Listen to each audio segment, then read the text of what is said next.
Hmm.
Nicely packaged.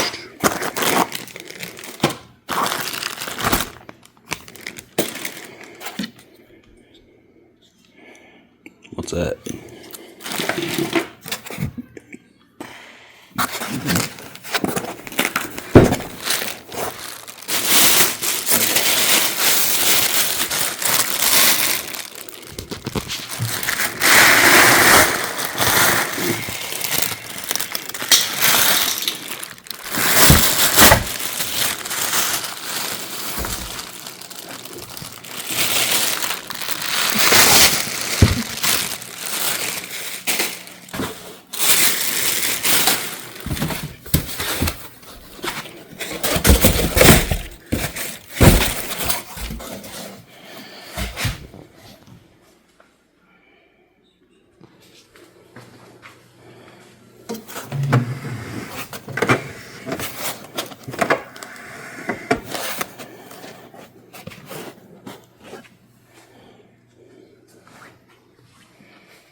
right in here.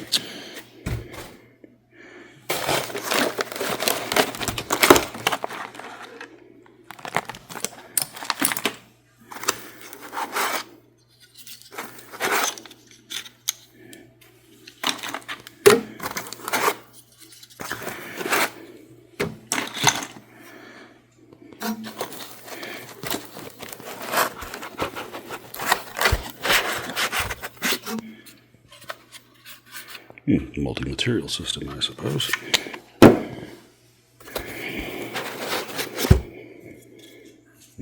Something, something.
Those strawberries are tasty. Too bad they have a warning on them.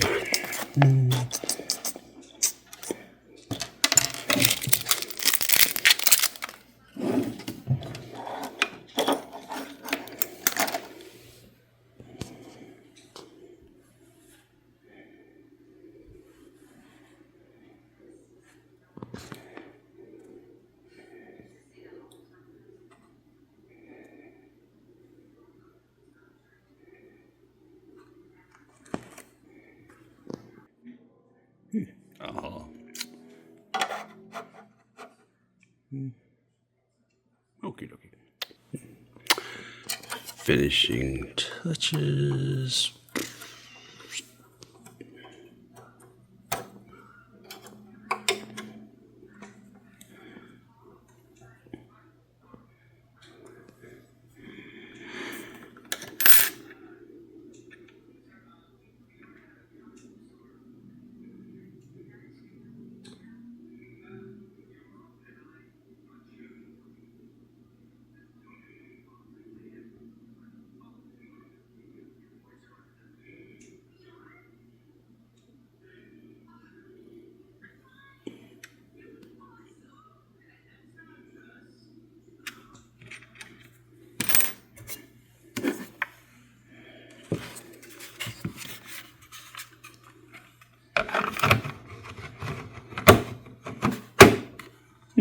That was easy.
Very low insertion force, and they don't come out once they're installed.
Excuse me while I screw these in. Finishing touches.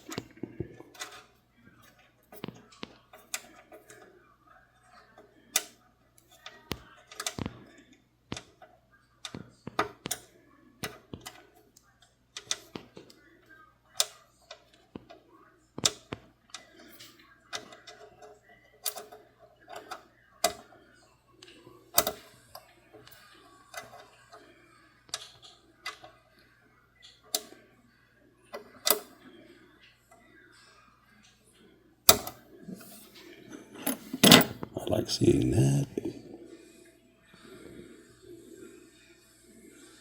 Where are we? 650 watts max. Interesting. 1, 2, 3, 4 spool holders.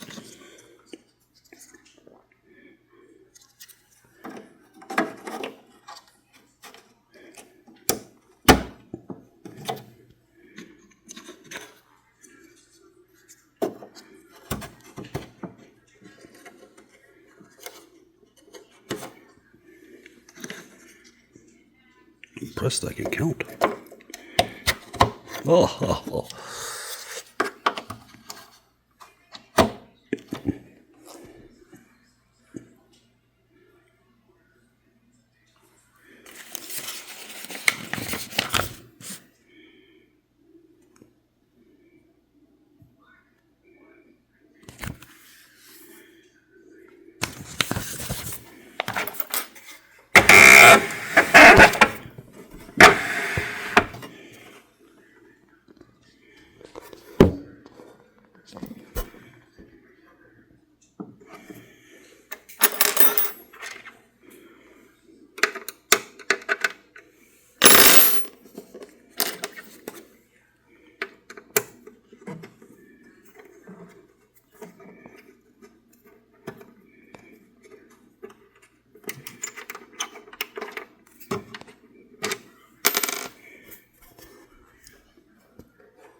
So the Allen wrenches are kind of crap. This is spinning.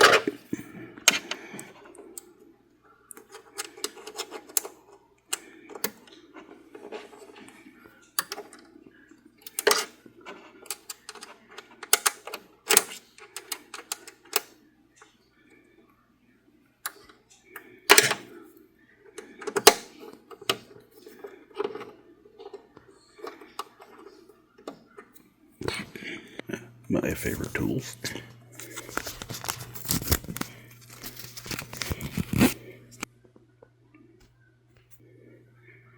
These are much wetter. They have a lot more alcohol on them.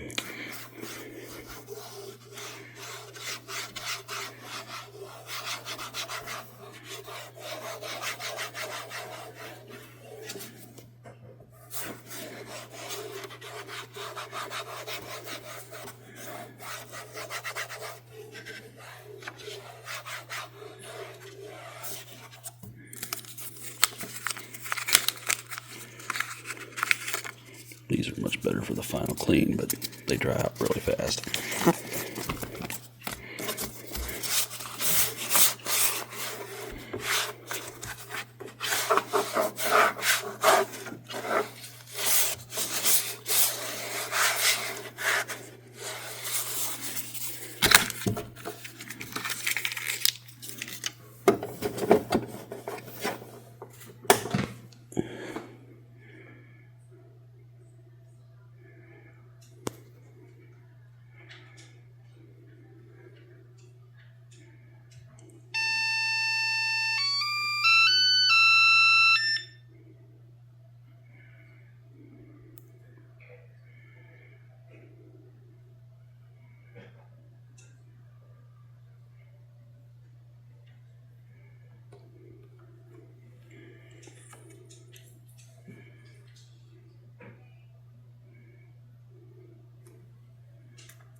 And just checking this, it does have a 5G network connection, unlike most that only do 2.4 gig.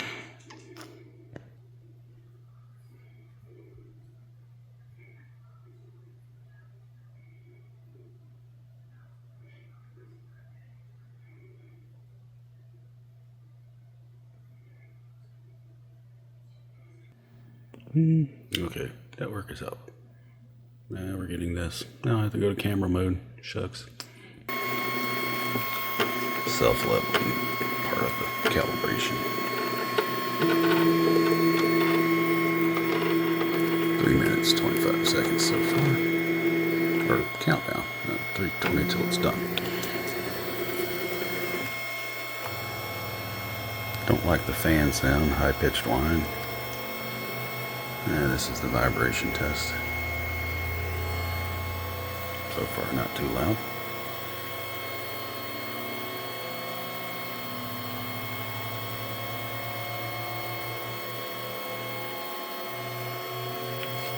Oh yeah, I did forget one thing. I've got to put this on. That little thing I put on the back, they didn't really illustrate well that the cable's actually supposed to go through that, so it has to be unscrewed and reattached.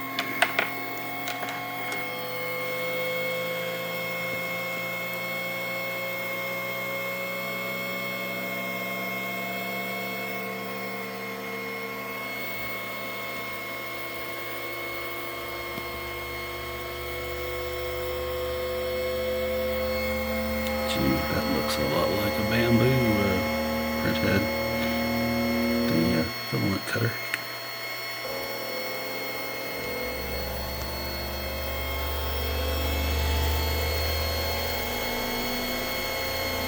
Poke.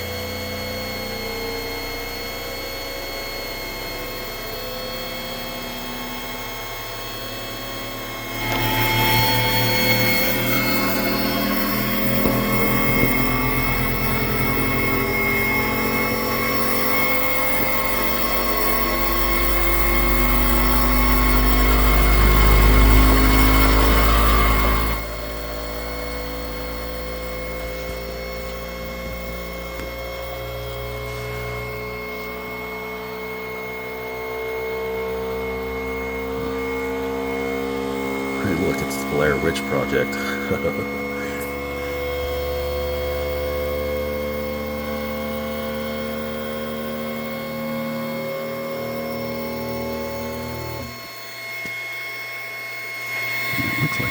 for a filter back there, but nothing came in it. There's actually two of those little openings. And they put one of those it clowns back there like mine, P1P.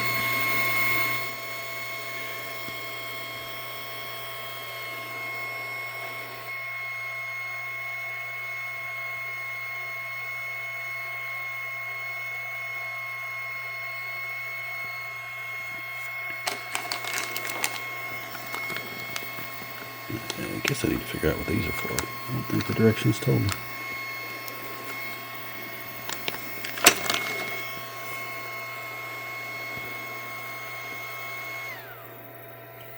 Thank God.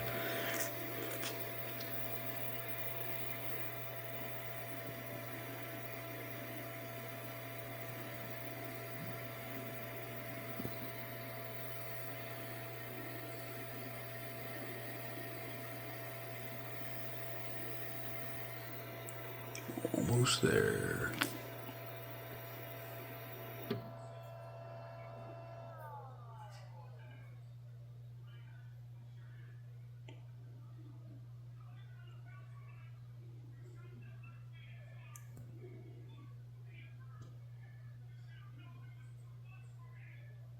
Huh. Load filament time.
I skipped the yellow one for you. There's no real point. But here goes the white, or the K in the CMYK filament they sent me. There we go. Oh, resistance there.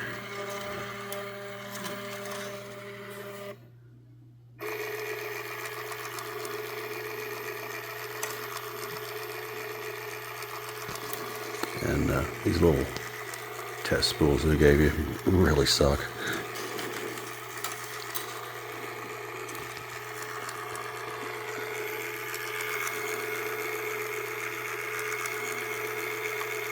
There you go. It's almost done.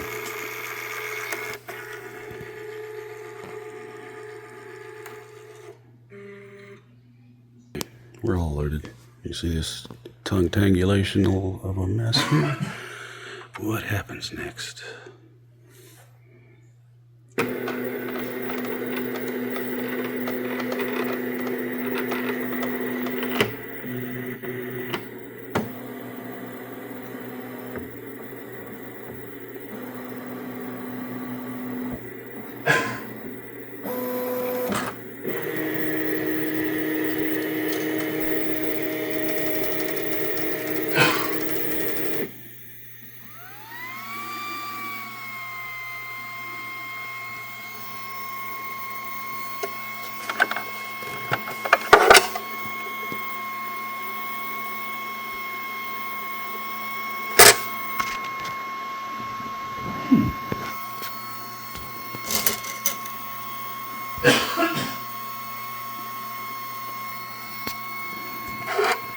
Trying to sample print one more time.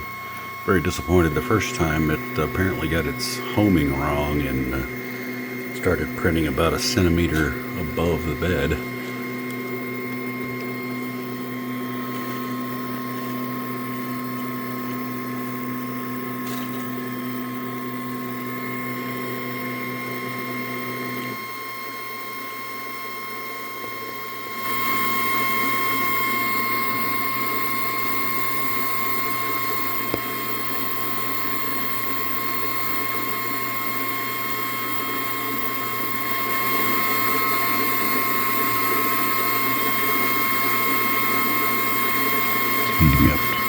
CNC. It's at 184 right now.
It's finally printing the first layer after a long warm-up time.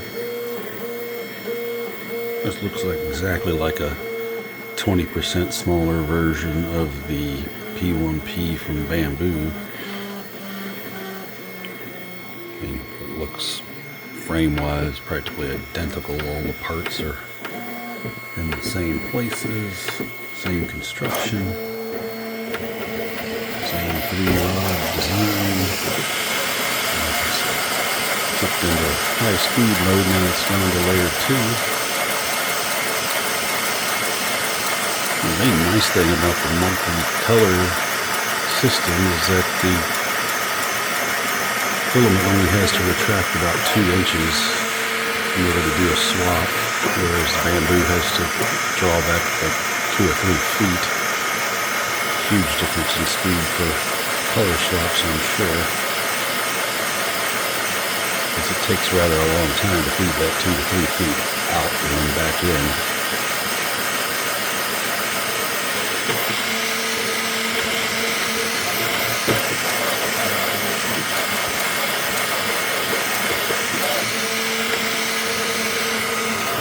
Estimated time remaining is 17 minutes. And this is a thin disc printed multicolor. This is actually the same token Flash Forge used on their double head printer, which I have 3 earlier Flash Forge, including my first real good printer, other than the Mechabot Theomatic, which was kind of crap. Could have burned my house down with that. But the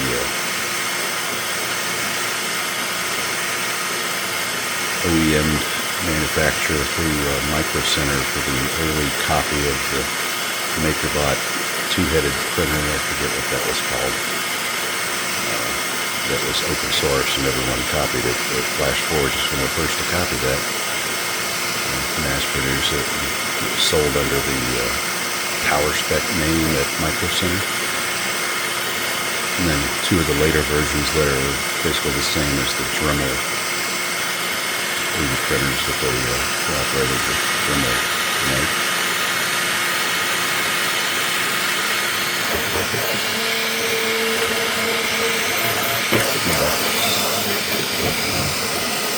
Something the forming tower back there.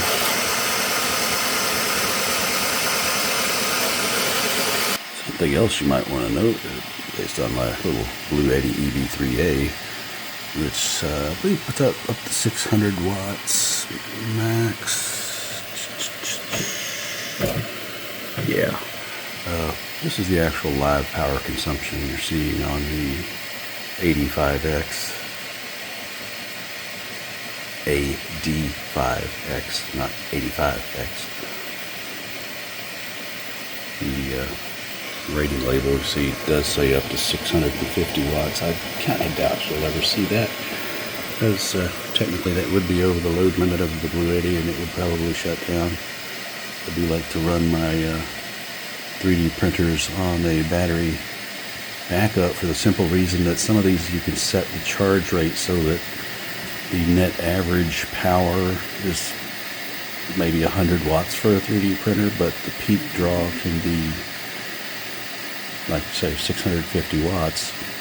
I have a lot of things sitting on 115 amp circuit, and if they all peaked out at 650 watts at once, it would trip the breaker, whereas if I set the battery can take up the slack. And because I set the charge rate to be something much lower than the peak draw from the outlet, the battery can supply the peaks, and I can limit myself to 150, 200 watts being drawn from the outlet, so I don't trip the breaker. I can have 10 things that draw theoretically 6,500 watts peak, but only safely fit on 15 amp circuit that's looking at 1,800 watts total before the breaker trips. Here's a look at the poops that it produces when swapping filaments. They print out little circular tornadoes for some reason. I think that's just random, but maybe it's moving the print head. I don't know. But the print is finally done. Now, one little note I just noticed when I pulled the print off the bed was this handle's nice. It's a better feeling and firmer grip than a bare metal board, but it has a problem. You can only flex on one axis. You can't flex down the center because the handle's too stiff. That's actually a disadvantage, because being able to flex on both axes is usually crucial to getting parts to just pop off the build plate.